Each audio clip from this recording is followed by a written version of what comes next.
Bonjour à toutes et à tous. Dans cette vidéo, nous allons parler de la forme exponentielle d'un nombre complexe non nul. Alors, on avait vu la représentation graphique d'un nombre complexe. Ici, on a représenté le nombre complexe z qui est égal à a plus ib. N'est-ce pas? Donc, m est l'image de z et z est l'affixe de m. On l'avait vu. Nous sommes dans un repère orthonormé direct OUV. Ici, l'angle θ est égal à l'angle UOM. Alors, là, c'est le module de Z. Module de Z, donc, c'est la longueur OM. C'est égal à OM. Alors, Z est égal à A plus IB. Nous l'avons écrit sous forme trigonométrique. Et ça nous donnait module de Z cosinus de θ plus I module de Z sinus de θ. On avait factorisé par module de Z. Pour avoir donc module de Z facteur de cosinus de θ plus I sinus θ. Alors, donc ça, c'était la forme trigonométrique qu'on avait vue dans la leçon précédente. Maintenant, posons R est égal à module de Z. Alors, donc, nous pouvons écrire Z sous la forme Z égale à R cosinus de θ plus I sinus de θ. Bien, maintenant on note, là c'est une notation, cosinus θ plus I sinus θ est égal à exponentielle de Iθ. Pour le moment, c'est juste une notation qui sera justifiée ultérieurement. Donc, sachez que cosinus de θ plus I sinus de θ, si vous voyez ça, ça c'est noté exponentielle de Iθ.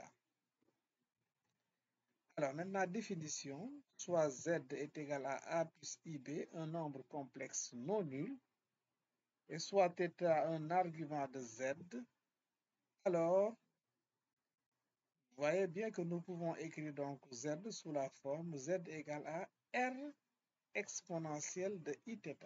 Parce qu'on avait tout à l'heure Z qui était égal à R qui multiplie cosinus de θ plus I sinus de θ, mais puisque cosinus de θ plus I sinus de θ est égal à exponentielle de Iθ, alors Z s'écrit sous la forme R exponentielle de Iθ.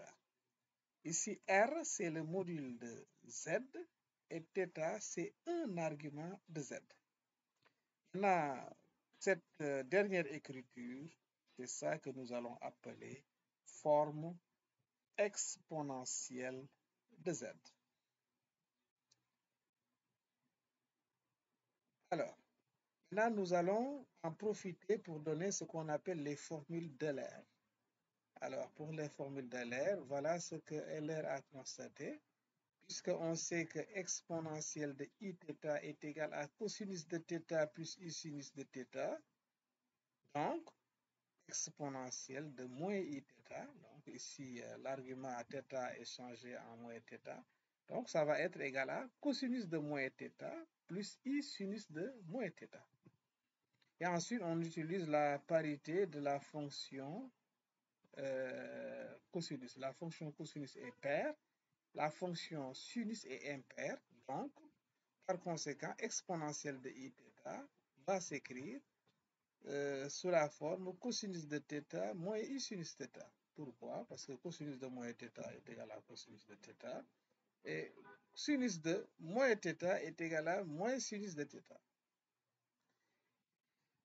Ou si nous faisons la somme exponentielle de Iθ plus exponentielle de moins Iθ, vous voyez bien que donc les sinus s'en vont et il va rester tout simplement 2 cosinus de θ. Voilà. Donc, voilà donc ce que nous avons. Voilà. Et en même temps, donc, nous, on a ça, donc on a exponentielle de Iθ plus exponentielle de moins Iθ est égal à 2 cosinus θ. De même, en faisant la différence, exponentielle de iθ moins exponentielle de moins iθ est égal à 2i sur θ. Ce qui nous amène donc à en déduire, donc on en déduit les formules de l'air. C'est-à-dire que le cosinus de θ est égal à exponentielle de iθ plus exponentielle de moins iθ sur 2.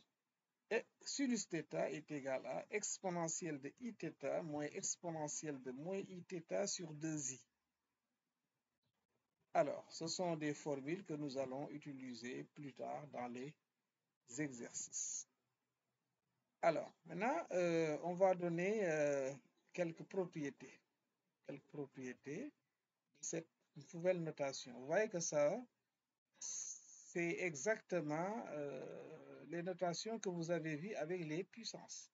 Voilà, exponentielle, c'est une puissance. Si vous avez exponentielle de iθ, c'est comme si on avait e à la puissance iθ. Donc, vous voyez donc les propriétés qui s'en suivent. Si vous avez exponentielle de i facteur de θ1 plus θ2, vous voyez que là, c'est exponentielle de iθ1 plus iθ2. Et donc, ça va être exponentielle de iθ1 que multiplie exponentielle de iθ2. Donc, une formule qui se démontre avec les formules vues en trigonométrie en première. Quel que soit n, également, appartenant à z, vous avez exponentielle de iθ à la puissance n, comme les puissances, ça va donner exponentielle de inθ. Voilà, donc également, on a une formule similaire avec les puissances. Et là, c'est ce qu'on appelle la formule de Moivre. Bien, maintenant, si vous avez l'inverse, 1 sur exponentielle de iθ, ce sera égal à exponentielle de moins iθ. Et ensuite, si vous avez le rapport exponentielle de iθ1 sur exponentielle de iθ2 va donner exponentielle de i facteur de θ1 moins θ2. Alors, si vous avez le conjugué de exponentielle de iθ, c'est égal à exponentielle de moins iθ. Là, sachez aussi que module de exponentielle de iθ est égal à 1, quel que soit θ appartenant à R. Bien, maintenant, forme exponentielle d'un nombre complexe non nul. Voilà, on va vous laisser avec ces exemples-là. Donc, on vous dit d'écrire sous forme exponentielle les nombres complexes suivants. Voici le premier nombre. Z1 est égal à moins 1 moins i. Voilà, donc donner son écriture complexe. Z2 est égal à moins racine de 3 plus i. Donner également son écriture complexe. Et ensuite, donner l'écriture complexe du produit Z1 fois Z2 du quotient Z2 sur Z1 du quotient également Z1 sur Z2 et également la forme exponentielle de 3i Z2 avec Z2 qui était donné tout à l'heure, qui est égal à moins racine de 3 plus i. Mais également la forme exponentielle de Z1 bar sur IZ2. 8. Donner la forme exponentielle de Z1 à la puissance 2024 et la forme exponentielle de 1 moins i à la puissance 2024. Voilà, donc c'est dans la vidéo qui suit, on va donc corriger donc cet exemple-là. Voilà, maintenant pour le moment, vous pouvez essayer à chercher.